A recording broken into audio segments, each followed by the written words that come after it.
Selamat siang untuk kita semua. Di sini saya akan menjelaskan tentang materi ringkasan ekonomi mengenai kerjasama internasional. Sebelumnya saya akan menjelaskan kerjasama internasional. Kerjasama internasional adalah kerjasama yang dilakukan oleh satu negara dengan negara lain, dengan beberapa negara, di mana bertujuan untuk meningkatkan keuntungan di bidang ekonomi. Dari pengertiannya kita dapat menyimpulkan bahwa kerjasama internasional dapat berdampak positif bagi negara-negara yang melaksanakannya, karena mereka akan mendapatkan keuntungan dan dapat pemasukan. Kerjasama internasional juga memiliki beberapa manfaat. Berikut manfaat-manfaat yang diperoleh oleh Indonesia akibat kerjasama internasional. Yang pertama, kemajuan perekonomian. Kemajuan perekonomian ini dapat dilihat dari aktivitas ekspor dan impor barang dan jasa. Jika semakin tinggi ekspor, devisa negara akan semakin banyak. Yang kedua, Indonesia dapat memperoleh kemudahan mendapatkan bahan baku yang diperlukan untuk proses produksi. Yang ketiga, dapat membuka lapangan kerja, sehingga dapat mengurangi pengangguran yang ada di Indonesia. Yang keempat, Indonesia mempunyai kesempatan untuk membuka ilmu pengetahuan dan teknologi dari negara maju.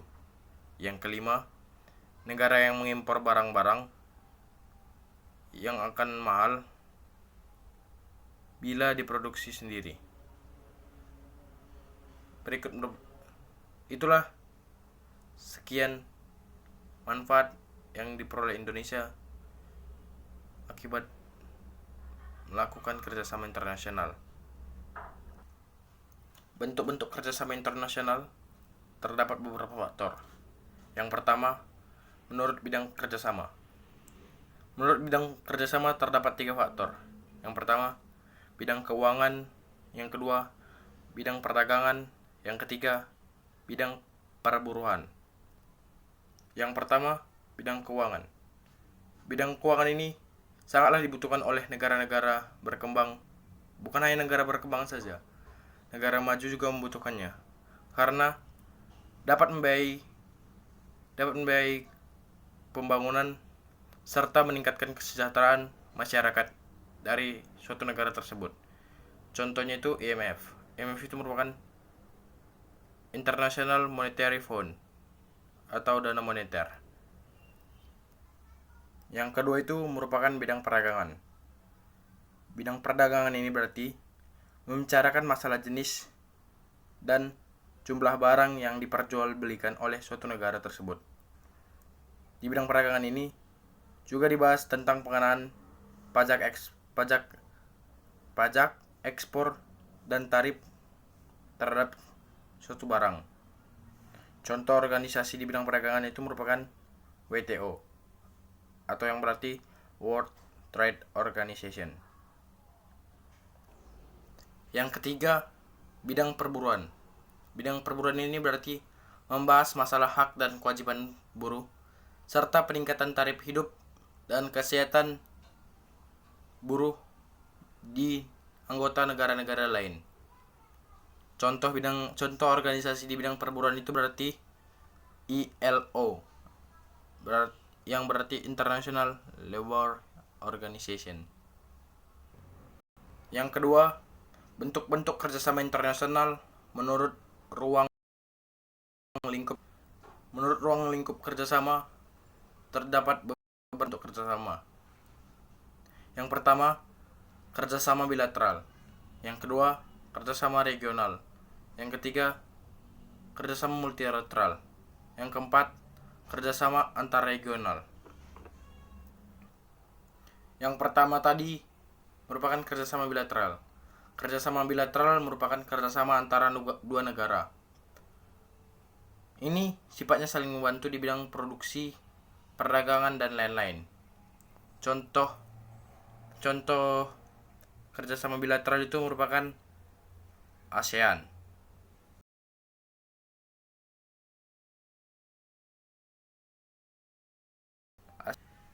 antara negara-negara Asia Tenggara.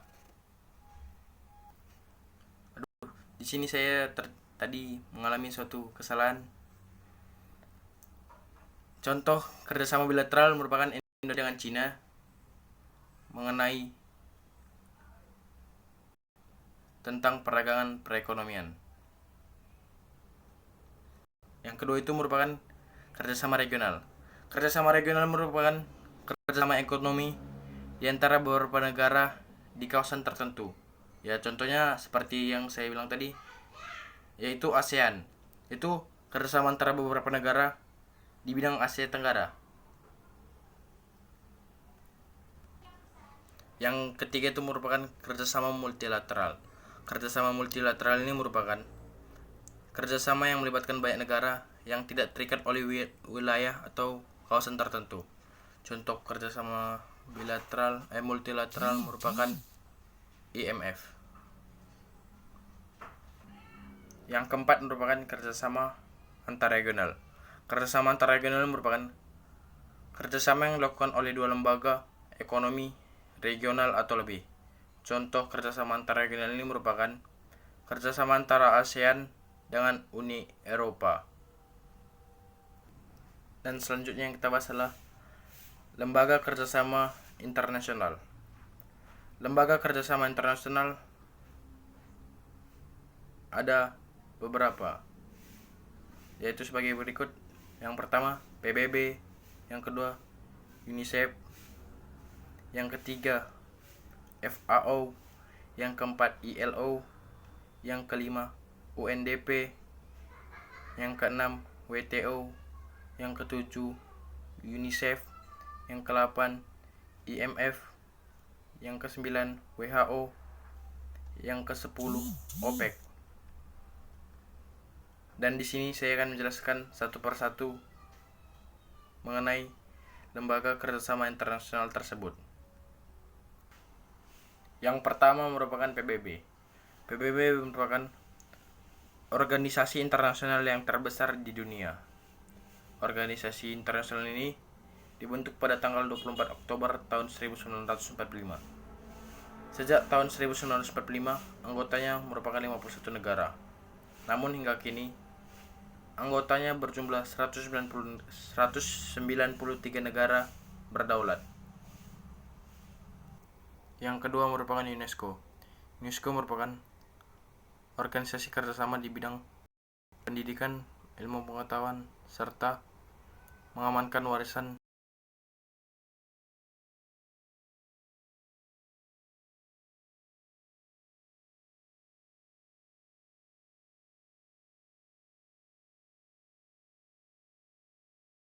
Britania Raya.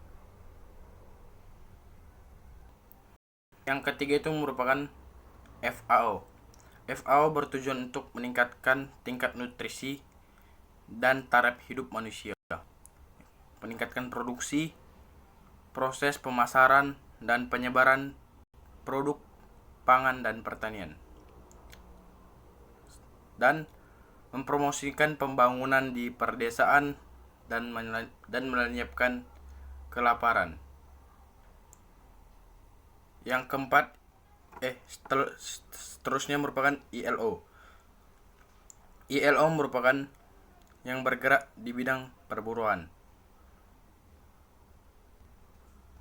Itu merupakan UNDP. UNDP adalah organisasi yang memberikan bantuan teknis dan bantuan bagi negara berkembang untuk memberantas kemiskinan yang ada di negaranya tersebut. Selain memberantas kemiskinan, UNDP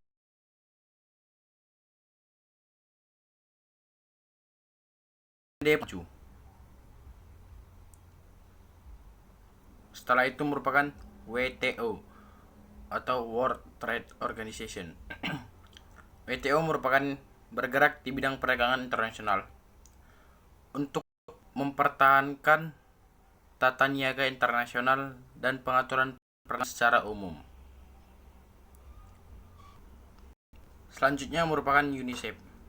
UNICEF merupakan organisasi yang memberikan bantuan untuk kemanusiaan serta perkembangan kesejahteraan anak-anak dan ibunya yang ada di dunia.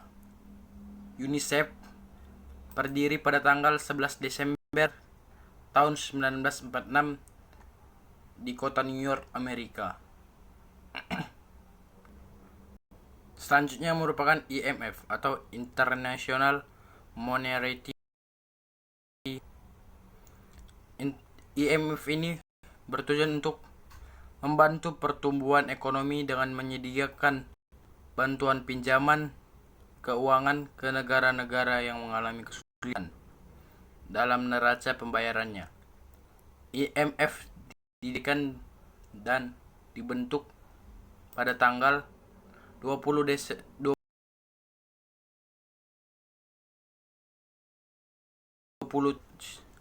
New Hampshire, Amerika, di negara Amerika. Yang berikutnya merupakan WHO atau World Health Organization. WHO inilah yang mengarahkan dan mengorganisasi bagi kesehatan internasional agar semua orang mencapai tingkat kesehatan tertinggi. Tugas utama WHO yaitu membasmi penyakit, khususnya penyakit menular yang sudah menular luas dan penyakit yang lagi viral sekarang seperti corona. Ini WHO sudah mencari cara agar membasmi penyakit corona tersebut. Dan Badan Organisasi WHO berdiri pada tanggal 7 April tahun 1948. Yang terakhir merupakan OPEC.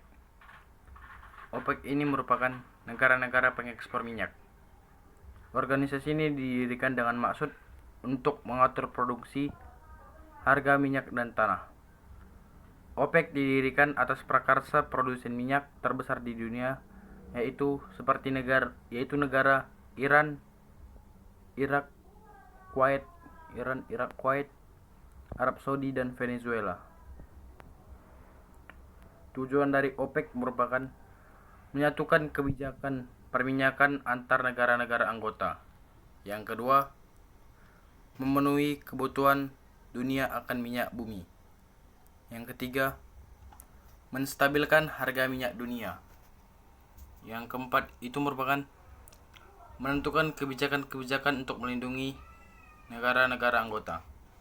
Dan organisasi OPEC tersebut didirikan pada bulan September tahun 1960 di kota Baghdad, negara Irak.